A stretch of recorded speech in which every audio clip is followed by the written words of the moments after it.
नमस्कार, स्वागत आहे तुमचं माझ्या चॅनल स्नेल कुकिंगमध्ये। आज आपण करणार आहोत कांदे भजे, अगदी कुरकुरीत असे कांदे भजे। याकरता मी 3 ते 4 कांदे असे लहान पातळ कापून घेतलेले आहे। आता हे आपण संपूर्ण गंजामध्ये घालून घेऊया। यामध्ये घालायचा आपल्याला अर्धा चम्मच ओवा,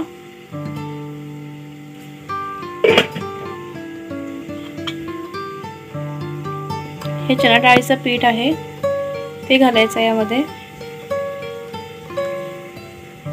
2-3 चम्मच हे चणा डाळीचं पीठ घालायचं आहे। तर खूप घालायचं नाही, त्यामुळे ते भजी छान कुरकुरीत होतात।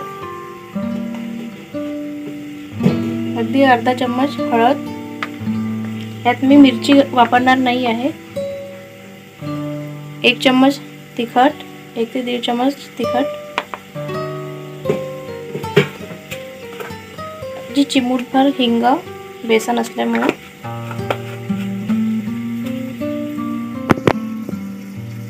चवीनुसार मीठ घालायचं आहे। यामध्ये बारीक चिरलेली कोथिंबीर, कढीपत्ता आणि बारीक चिरलेली कोथिंबीर घालायची।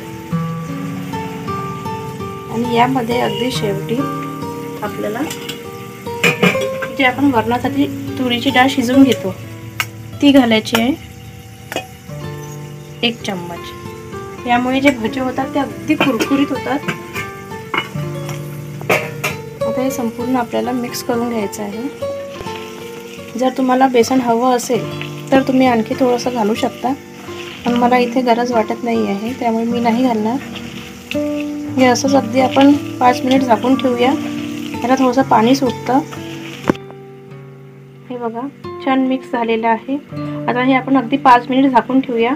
यालाच पाणी सुटतं, दुसरं पाणी घालण्याची यामध्ये गरज नाही आहे, त्यामुळे आता 5 मिनिट आपण हे झाकून ठेवूया। आता हे 5 मिनिट झालेले आहे। मी ते झाकून ठेवलेलं होतं हे पीठ, हे बघू शकता छान पाणी सुटलेलं आहे आणि छान असं नरम झालेलं आहे।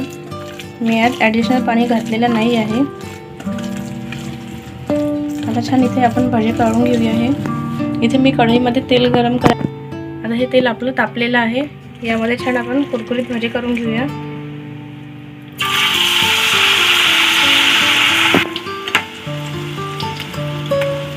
छान सुगंध सुटलेला आहे भज्यांचा आणि कुरकुरीत होईपर्यंत आपण तळून घेऊया।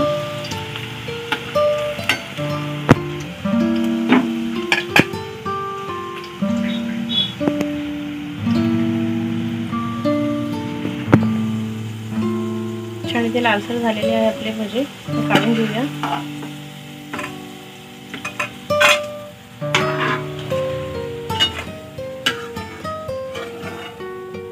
खमंग असा सुगंध सुटलेला आहे। परत तेलात आपण दुसऱ्यांदा घालून घेऊया।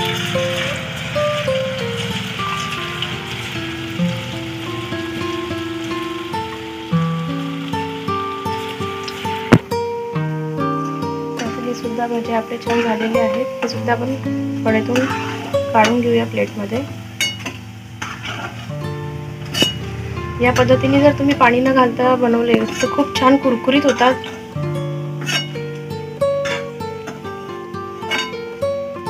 खूप छान टेस्ट येते त्याला, सुगंध सुद्धा खूप छान सुटलेला आहे।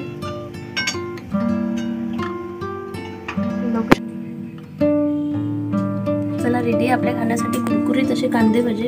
कशी वाटली आजची रेसिपी तुम्ही नक्की करून बघा। लाईक करा, शेअर करा आणि प्लीज सबस्क्राईब करा। सबस्क्राईब करायला विसरू नका। धन्यवाद।